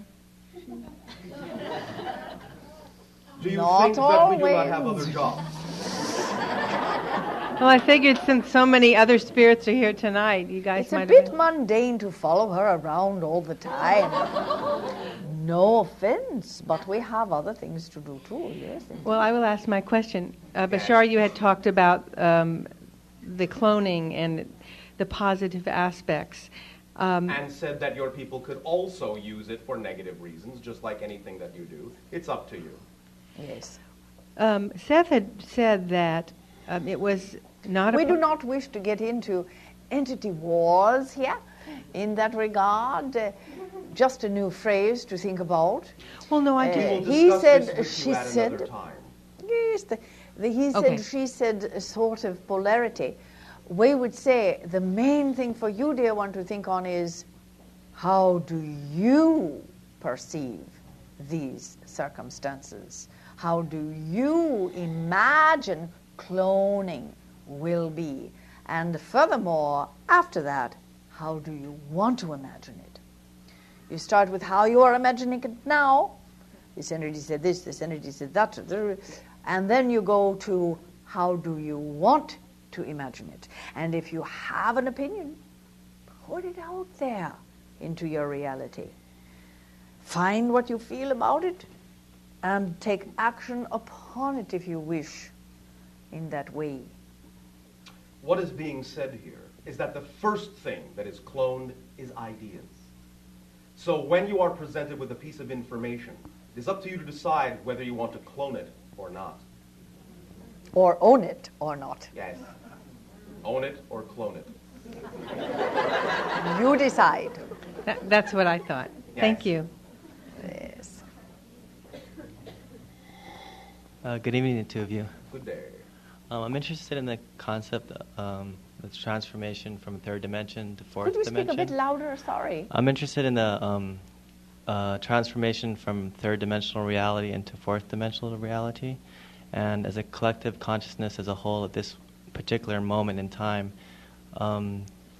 When approximately would you think that I can feel the synchronistic changes myself at a much more rapid pace than before, but I'm interested in the mass consciousness level in a Date linear and fashion. time, are you asking? Well, not exactly date and time, but approximately. PM next Thursday. Or maybe April Fool's Day, 1997. But like when approximately mass amounts of people would be feeling this particular acceleration of manifestation? I don't know if that's What do you think is happening in this room? acceleration of consciousness. Then are you not seeing it? I thought you guys might do this to me. So yes, I realize, yeah, that it's going You all quickly. already know in general that there is an overall window of timing, yes. And you all already know in general that in approximately over the course of what you would call the next couple of decades of time, you will see more examples and more examples and more examples of what it is you are referring to. But if you keep denying that you're seeing it now, it will take longer by your own creation. So you are seeing it. You're in the midst of it. Here you are, having a conversation with entities from other dimensions in a group of accelerating beings. Is that not exactly what it is you said you want to see? I thought you guys would say that. If you find you need a utopian moment that hits you over the head and says, now, Then this I'll is get a it. brick.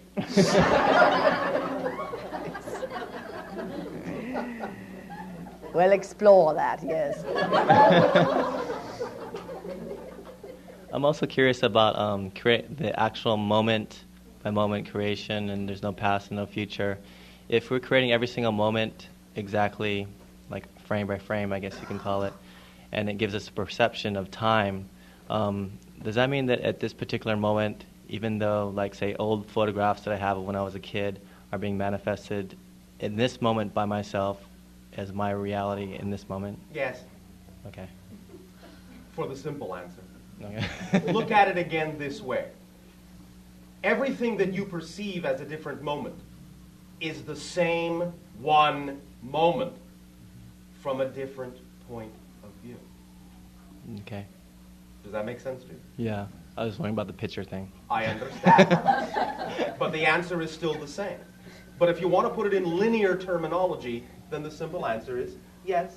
But you have to understand that that's still an analogy. Any description of how you think physical reality is created can only be, by definition, an analogy. But yes, it's an analogy that can work.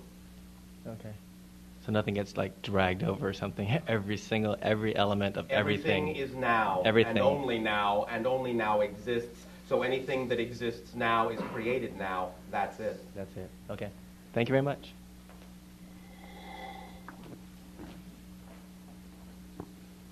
Hello, this is Sabra. Greetings, dear one. To you, good day. Greetings. Bashar, you were at my house about 10 days ago. I was not, but the channel was there. Some combination. And in between the time that we showed the UFO films and the time that the channeling took place, there was a hanging flower pot in front of my front door, which went into spontaneous combustion. Someone brought me outside and said, "I think your flower pot's on fire." And I said, "Well, that can't possibly be." And she said, "Touch the terracotta," and I did, and it was quite hot. Yeah. And I sprayed water on, there was no plant left, but just a few roots on top. When I sprayed water on it, they all flared up like burning embers. Yeah. And Do you think spontaneous combustion is only reserved for human beings? The next day, I turned the flower pot upside down, took all the soil out. There was no cigarette, no match, nothing there but potting soil that was quite charred and had a wonderful smoky but also sweet scent to Yes. it. Do you think I did not answer your question? Do you think that spontaneous combustion is only reserved for human beings? Of course not. I was a Girl Scout. All right.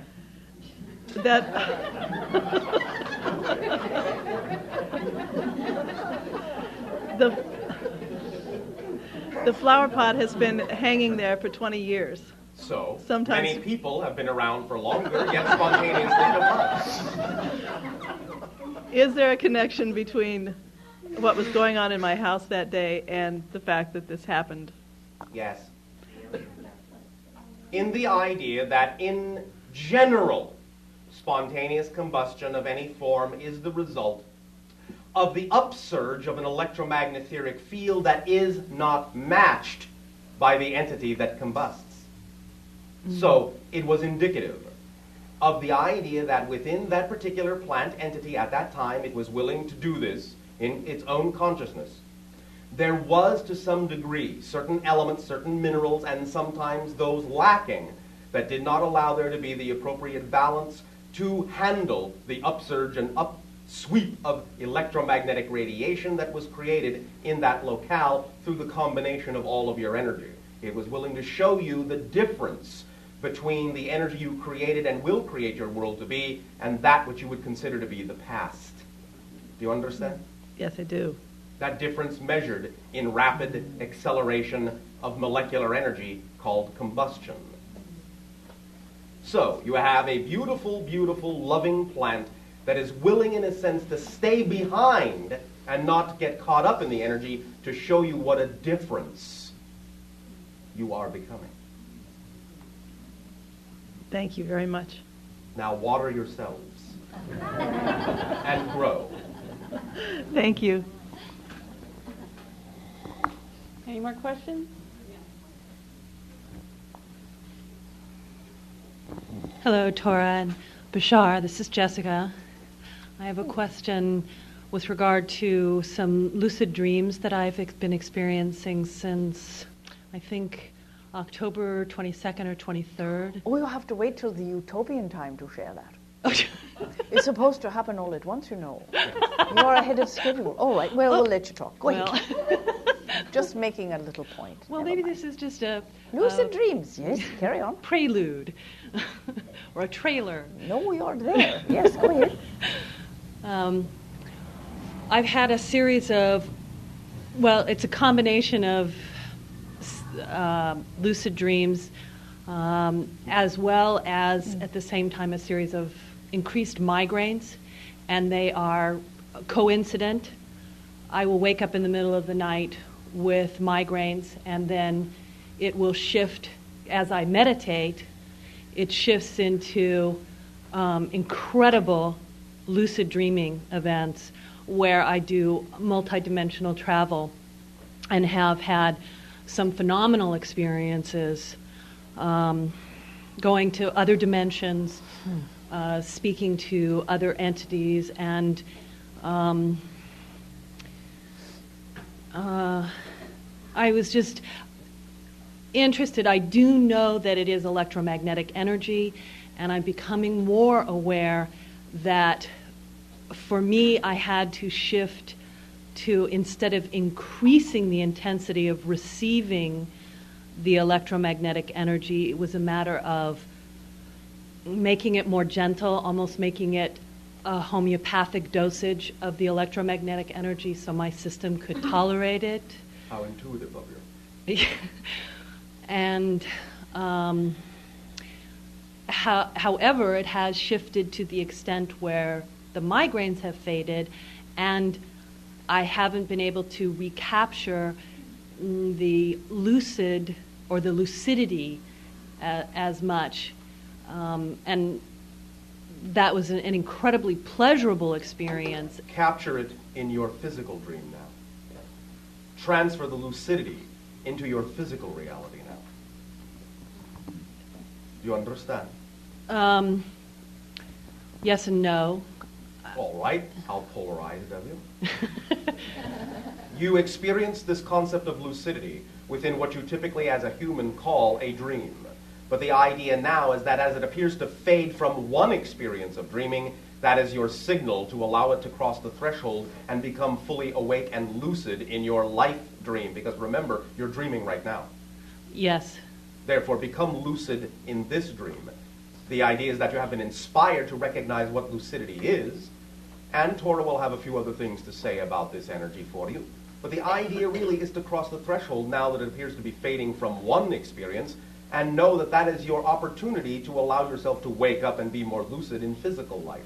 Okay. Make some very conscious choices as you move through your physical day.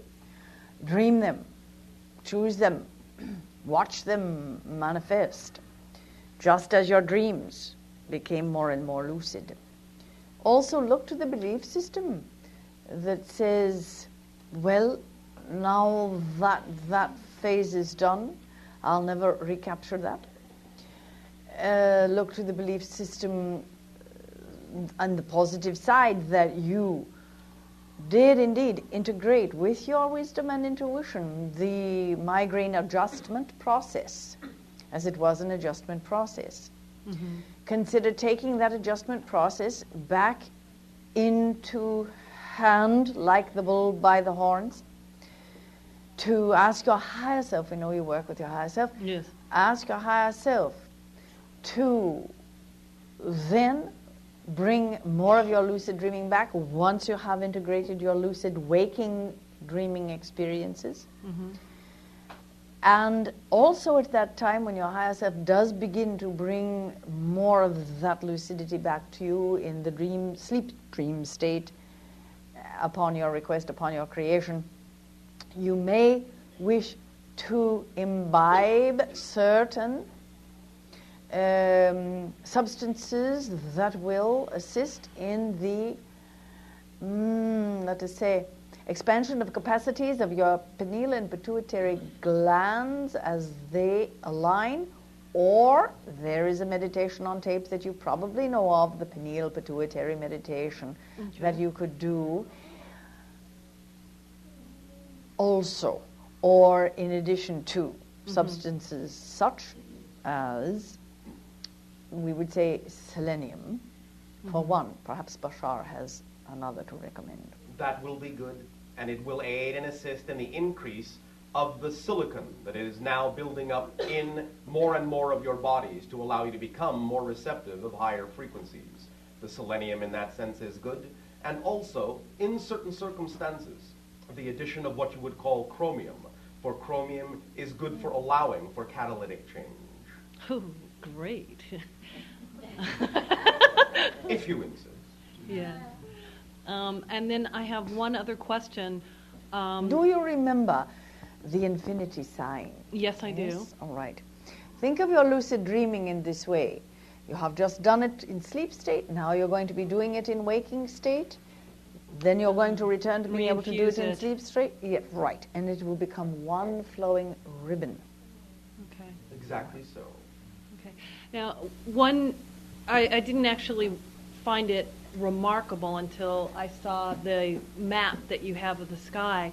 But I woke up one morning about a month ago, and the only word that was on my mind was Cassiopeia. And I had that particular weekend been thinking about another Greek goddess, but there was no particular reason. I certainly did not know the story of Cassiopeia. Pursued, explored that because it's worthwhile for me to explore my dreams. But I was wondering if either of you have any comment on receiving this one-word message, Cassiopeia. First, we feel it relates to your timing of the intersection of your imagination with the comet. When you choose to work with the reflection of the comet, the Cassiopeia location will somehow relate to that timing. What is the right timing for you? Will it be on the day of the equinox, or will it be on the day of April 1st, or will it be, etc., etc.? You can chart some of that according to the way the map strikes you for a start. Okay. You can also understand it as the archetypal mythological reflection in investigating your mythological story of Cassiopeia. You will also find some analogies that will be reflective of your particular energy and how you can work with it in integrating that archetype within your actions and your behavior on a day-to-day reality. That would be another suggestion. Okay, I will pursue that. And as you read through mythology, researching it in a book, yes, ask your higher self to sit on your shoulder like a little leprechaun. We had to get the leprechaun in there some way tonight. Ask your higher self to sit on your shoulder like a leprechaun as you read the mythology. It will whisper into your ear what is significant and pertinent to you. Okay. All right. Thank you. Thank you. Tick-tock. The cometary clock is counting down. We will now find that there is but a brief amount of time remaining for this transmission.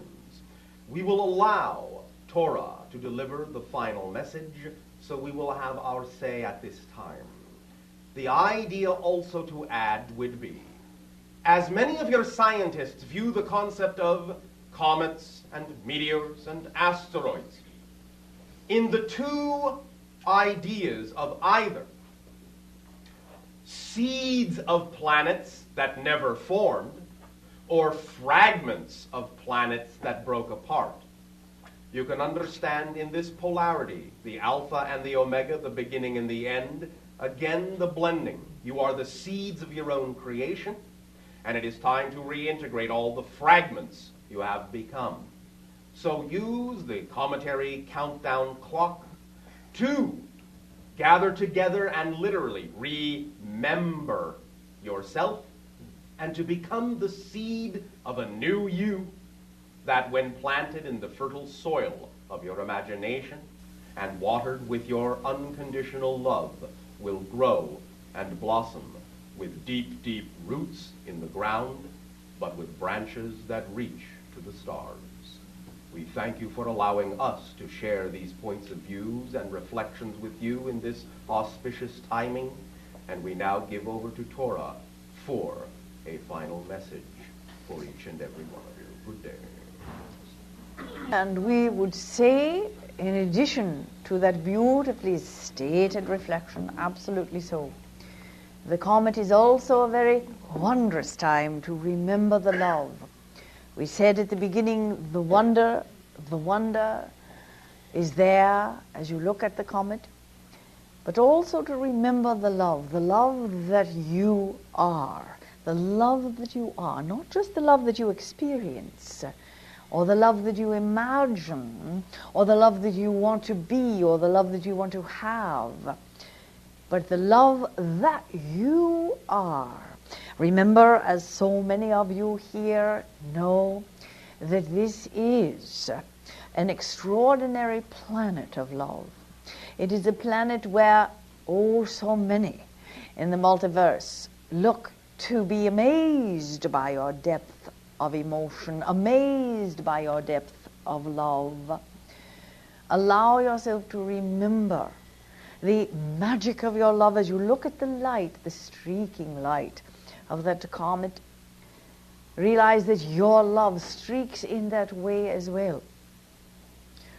Throughout all eternity, throughout all the universes, your love is shining. Your love is touching many. Let it touch you as well. Remember that you are love. You are love in your most essential essence. In your quintessential self, you are.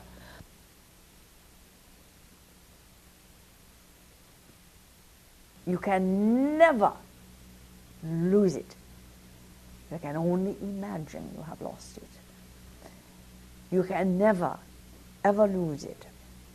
Enjoy riding the comet, or surfing the tail of the comet as dolphins surf along the wakes of boats. Enjoy the ride, dear ones. Let it take you where you want to go. And remember, you are the love. And we depart at this time as well with our most sublime gratitude to our wondrous Bashar and to each and every one of you for the love that you are. Much love and good evening.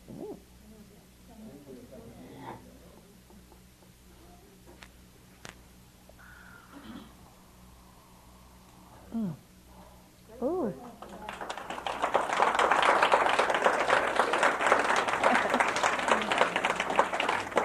I felt like I was on the Comet at the end there. Whoa, what a ride.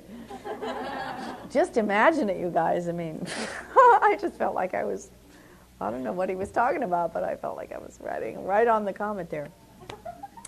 I'm just getting a little message to say that it might be a highly recommendable thing for you guys to get together in groups, to see the comet, to laugh with it, have a good time.